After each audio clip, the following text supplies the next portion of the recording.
एक नौजवान अपने घर की छत से पतंग उड़ा रहा था। पतंग उड़ाते हुए पतंग की डोरी को छोड़ता गया, पतंग दूर चलती गई। कहते पतंग जंगल की तरफ चली गई। जंगल की तरफ जब पतंग गई तो डोरी टूट गई और पतंग जाकर के जंगल में एक साधु की कुटिया के आगे गिरी। साधु ने इस पतंग को देखा और उठाकर के अपनी कुटिया में रख लिया। ये नौजवान वहां पर गया और जाकर के कहता है कि स्वामी जी महाराज इधर पतंग आई थी। सन्यासी ने कहा बेटे पतंग आई थी। ये नौजवान पूछता है स्वामी जी पतंग कहाँ है? सन्यासी ने कहा बेटे कुटिया में रखी है। ये नौजवान अंदर गया और जाकर के कुटिया से पतंग को निकाल लाया। स्वामी जी महाराज कहते हैं रे तू पतंग भी उड़ा लेता है? ये कहता है हाँ स्वामी जी पतंग जब उड़ा लेता हूं जब कोई नौजवान ताश खेलने को नहीं मिलता। स्वामी जी महाराज कहते हैं तो ताश भी खेल लेता है? ये कहता है हाँ स्वामी जी जब कोई शराब आदि पीने को साथ में नहीं बैठता। कहते हैं तू शराब भी पी लेता? कहता है हाँ स्वामी जी इसलिए जब कोई जुआ खेलने को नहीं मिलता। कहते हैं इसने अपने वो अनेकों दुर्गुण गिनाए। स्वामी जी महाराज कहते हैं तुझे परमात्मा ने मानव चोला दिया था कुछ अच्छा बनने के लिए, लेकिन तू बुराइयों में फंसा है, तू मेरे पास बैठ। कहते हैं सन्यासी की बातों का असर हुआ। रे नौजवान सन्यासी के पास बैठने लगा, योग साधना सीख गया। इसको 2-4 महीने जब बीत गए तो कहने लगा स्वामी जी मेरे परिवार भी है, मेरी माँ है, बहन है, भाई है और पत्नी है। मैं अपने घर जाना चाहता हूँ और यहाँ तक कि मेरी माँ तो मेरे बिना रह भी नहीं सकती, पत्नी भी मेरे बिना नहीं रहती, पिताजी मेरे बिना नहीं रहते। मैं जाना चाहता हूँ, उनसे मिलकर के फिर आ जाऊंगा। स्वामी जी महाराज ने इसे समझाया बेटे दुनिया में कोई किसी का नहीं है, माँ बाप पत्नी आदि कोई भी किसी का नहीं है, केवल तू ही अपना कर्म अपने आप भोगेगा। ये कहता है स्वामी जी ऐसे कैसे हो सकता? कहते हैं अगर तुझे विश्वास नहीं तो परीक्षा कर ले। इसको कहा कि तू अपने घर में जाकर के कहना कि मेरी कुछ तबीयत ठीक नहीं है और घर में ये जरूर कह देना अगर मुझे कुछ हो जाए तो मेरे गुरुजी को बुला लेना। मैं वहां पर आऊंगा और आकर के तुझे दिखा दूंगा कि दुनिया में कौन तेरे साथी है। कहते हैं नौजवान स्वामी जी महाराज की बात को मान करके गया और जैसे ही घर पहुंचा तो माँ बहुत खुश हुई, पत्नी बहुत प्रसन्न हुई। पति आया, माँ ने कहा बेटे रोटी खा लो। ये नौजवान कहता है माँ कुछ तबीयत ठीक नहीं है, आज मैं भोजन नहीं करूंगा। इसने कहा नहीं बेटे कुछ तो खाना पड़ेगा। इसने कहा थोड़ी देर में आराम कर लूं और कहता है मेरी तबीयत कुछ खराब है, अगर ज्यादा खराब हो जाए तो देख लेना। और यहां तक इसने कह दिया कि अगर मेरी कुछ ज्यादा तबीयत गड़बड़ हो तो डॉक्टर को मत बुलाना, मेरे गुरुजी निकट में वहां कुटी पे रहते हैं, गुरुजी को बुला लेना। यह नौजवान इतना कहकर के चारपाई पे एक चादर ओढ़ करके सो गया। कहते हैं थोड़ी देर बाद पत्नी इसको जगाने को पहुंची। इसने जाकर के इसका हाथ लाया, लेकिन ये तो योग साधना जानता था, प्राणायाम खींच लिया। प्राणायाम को खींच करके लेटा रहा। पत्नी ने जैसे ही हाथ उठाया हाथ नीचे गिर गया। इसने जोर जोर से शोर मचाया, माँ देखो ये क्या हो गया।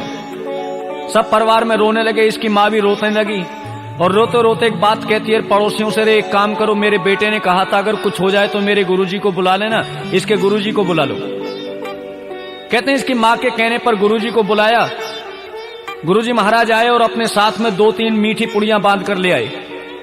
इन पुड़ियाओं को लेकर के ये कहते हैं देखो तुम्हारा बेटा तो दुनिया से चला गया, लेकिन मैं ऐसी विद्या जानता हूं कि तुम्हें बेटे से प्यार है, तुम ये पुड़िया खा लो, तो पुड़िया खाने से तुम संसार से चली जाओगी, तुम्हारा बेटा जीवित हो जाएगा। ये माँ कहती है स्वामी जी महाराज मैं पुड़िया तो खा लेती, लेकिन अभी देख लो अवस्था क्या है, अभी कोई ऐसा जल्दी तो नहीं है, और भी बेटा हो सकता है। इसके पिता को कहा कि तुम ही खा लो। कहता है स्वामी जी महाराज देख लो कोई पत्रा पंचांग आदि में अगर मेरे कोई बेटा हो तो फिर ऐसी कोई दिक्कत की बात नहीं है। कहते हैं सभी के लिए पुड़िया को लेकर के चले। जब पड़ोसियों को तरफ कहा तो पड़ोसी भी उठ करके चलने लगे। अंत में स्वामी जी महाराज कहते हैं चलो मैं ही खा लेता हूं। सब लोग कहते हैं हाँ स्वामी जी आप खा लो, सन्यासियों का जीवन ही परोपकार के लिए होता है। मिली हुई बात थी, सन्यासी ने शिष्य को बता दिया था मैं ऐसे करूंगा। कहते हैं सन्यासी ने पुड़िया को खाया और खा करके लेटे और ये नौजवान उठ गया। स्वामी जी महाराज कहते हैं बताओ बेटे इस दुनिया में कौन किसका है? ये स्वामी जी कहता है कि स्वामी जी महाराज दुनिया में कोई भी किसी का नहीं है, ना माँ है, ना बाप है, ना पिता है, ना बेटा आदि कोई भी किसी का नहीं है। इसलिए हम संसार में आए हैं तो किसी का मोह ना करके उस परमपिता परमात्मा की भक्ति किया करें।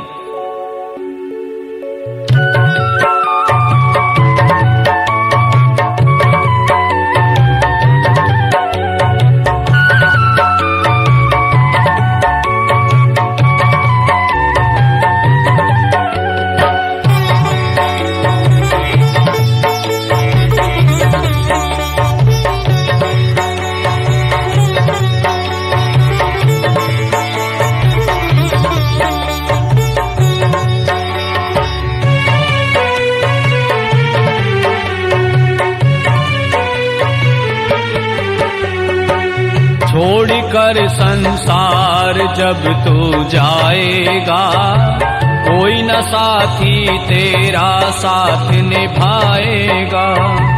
छोड़ कर संसार जब तू जाएगा, कोई न साथी तेरा साथ निभाएगा।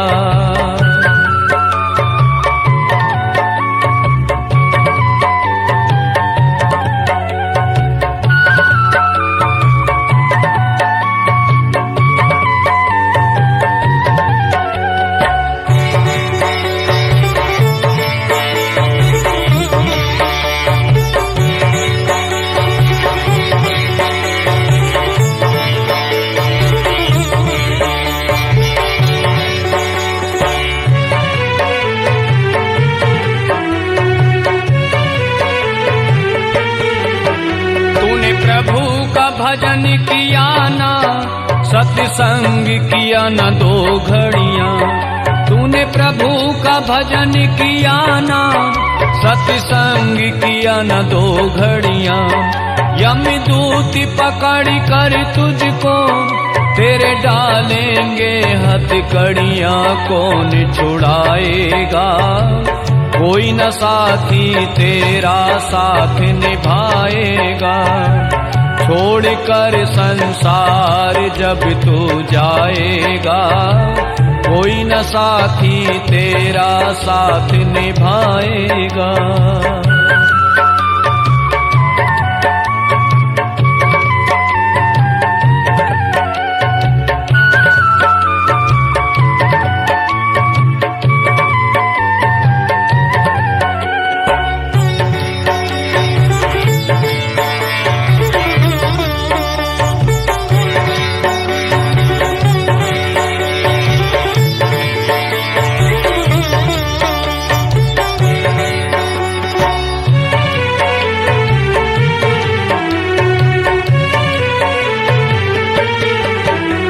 क्यों करता तेरा मेरा ये दुनिया रैन बसेरा। क्यों करता तेरा मेरा ये दुनिया रैन बसेरा। यहाँ कोई न रहने पाता, यह 4 दिनों का डेरा हंसी उड़ जाएगा। कोई न साथी तेरा साथ निभाएगा। छोड़ कर संसार जब तू जाएगा, कोई न साथी तेरा साथ निभाएगा।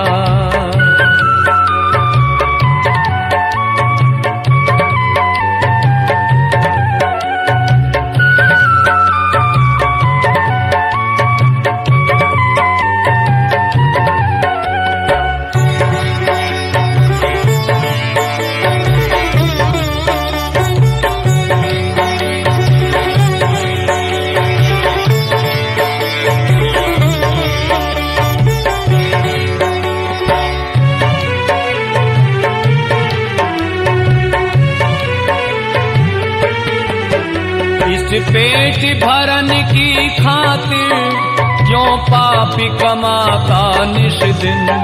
इस पेट भरन की खातिर क्यों पापी कमाता निश दिन। शमशान में लकड़ी रख कर तेरे आग लगेगी, एक दिन खाकी हो जाएगा। कोई न साथी तेरा साथ निभाएगा।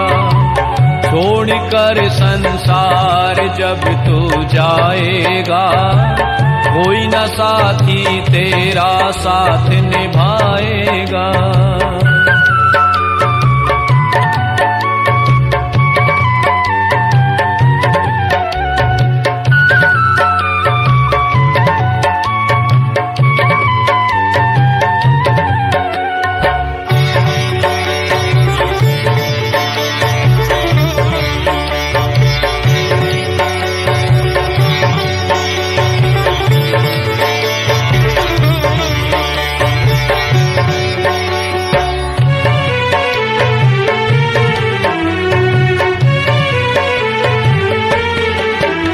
यह सत्संग की गंगा है, तू इसमें लगा ले गोता।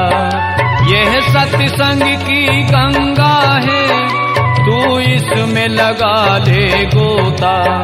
वरना इस दुनिया से तू जाएगा एक दिन रोता, फिर पछताएगा।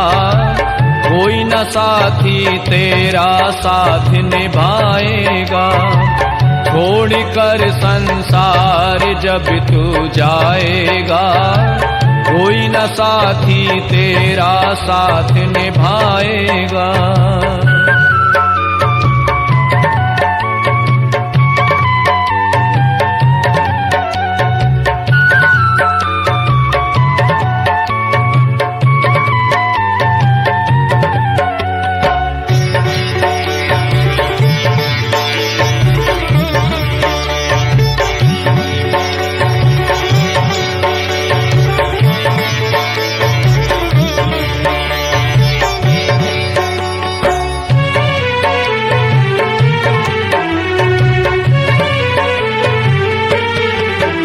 अब शरण प्रभु चरणन में तू प्रीति लगा ले बंदे। अब शरण प्रभु चरणन में तू प्रीति लगा ले बंदे। कट जाएंगे सब तेरे ये जन्म मरण के फंदे, मोक्ष मिल जाएगा। कोई न साथी तेरा साथ निभाएगा। छोड़कर संसार जब तू जाएगा, कोई न साथी तेरा साथ निभाएगा। छोड़कर संसार जब तू जाएगा, कोई न साथी तेरा साथ निभाएगा। छोड़कर संसार जब तू जाएगा, कोई न साथी तेरा साथ निभाएगा। छोड़कर संसार जब तू जाएगा, कोई न साथी तेरा साथ